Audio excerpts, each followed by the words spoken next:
Hi,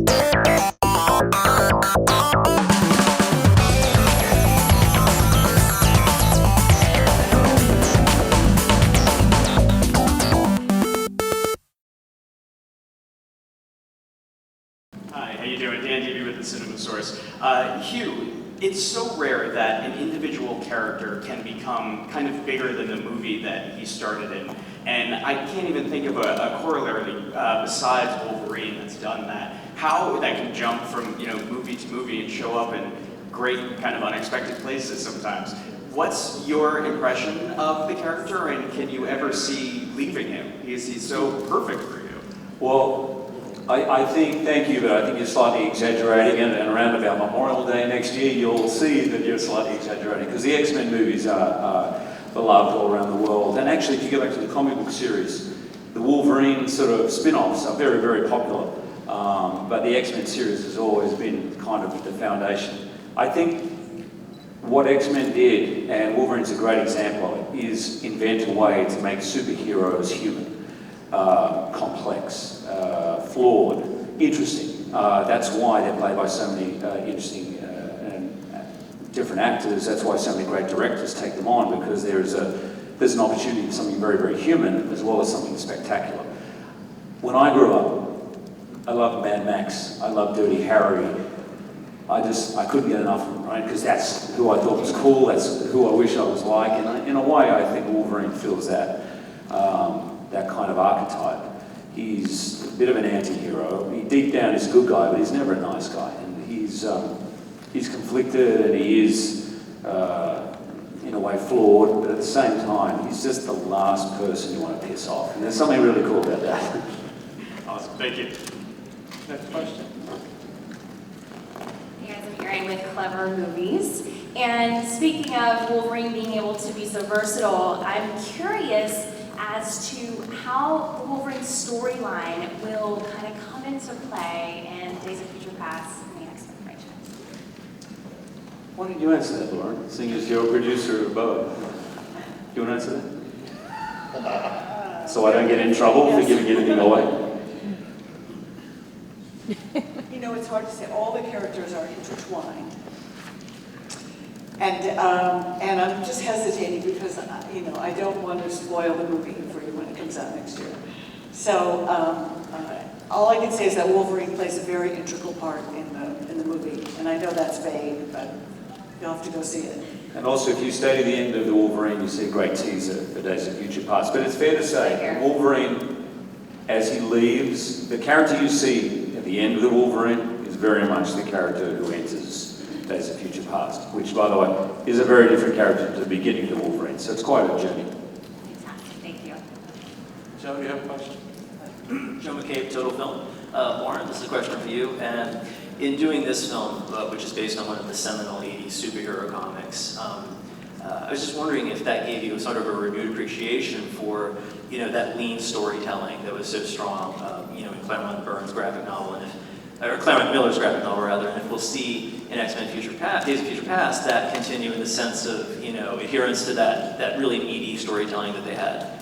Yeah, I mean, look, we wouldn't be here today if it weren't for them, for Chris Claremont and Frank Miller and Len Wein and all those guys. So they did. They told a lean, mean story, the Wolverine saga. But the Wolverine saga was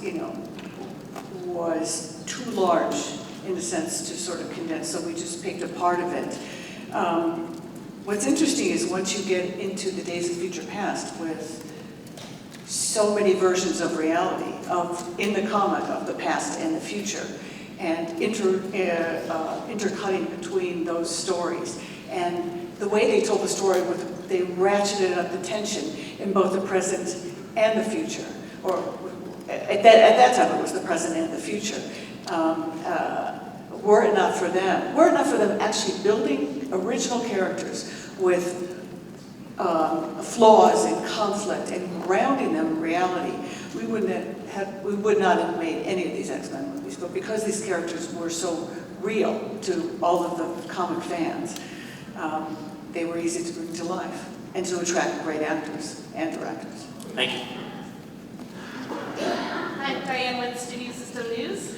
I just had a question regarding the international nature of the film, the influx of international actors, and with the influx of international actors and money in film in general these days, how do you see that affecting the domestic film industry? And you guys?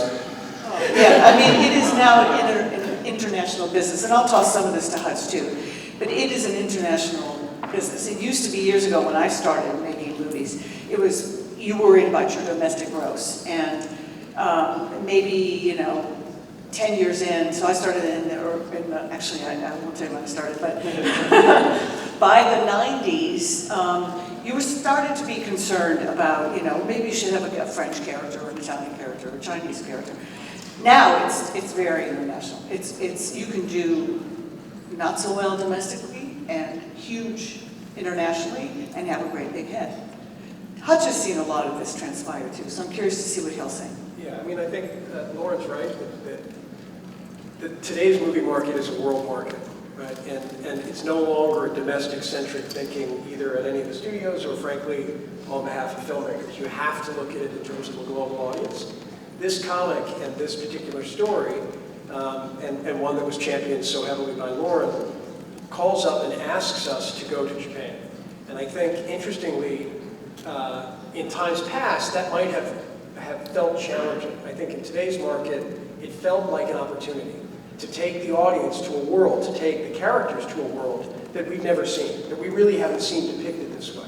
And it was almost something we talked about in making the movie that felt analogous to taking them to an alien planet or taking them to a parallel universe, somewhere where we could really make them a fish out of water. And so I actually think the uniqueness and the exotic nature of Japan is going to serve, hopefully, very well to the domestic market as something new, but also to the global market. The only thing I'd add to all that is that I think that I don't really think about that so much when I enter a project as like how I can make it work in 28 marketplaces, but I think that what Hutch and Lauren are touching upon is the idea also that this was a story that took place in Japan. And I think that one of the things that, even though the climate is changing and people are more conscious of world cinema and international markets, is I have to give credit to Fox for really coming through on something that they laid the table for when I came on the project, which is that they were really willing to take a risk with this. I don't think it's as simple, you can make a movie where you pull in different cast members, one from Europe and one from Asia and you create this kind of Benetton commercial that sells around the world. But you can also, this is a movie with, other than Hugh Jackman, it's pretty much 100% Japanese cast. So I think that took a lot of guts on the part of Fox. And I think they also let me play a third more of the movie in Japanese, which I thought also was a very sophisticated way to go. And I think it's what plays better for audiences these days, because I think we've gotten past the age of characters from another country being alone in a bedroom speaking English for some reason. But I think it's still, you have to acknowledge in this marketplace, the amount of money getting invested in a movie, that the studio really made a commitment with this film to make something different, to make something a little left of center and a little out of the box. And I hope people appreciate that those risks were taken. They were actually backed and not fought by the studio. On that note, we need to end. We need to get to the Hall H, but we thank you very much.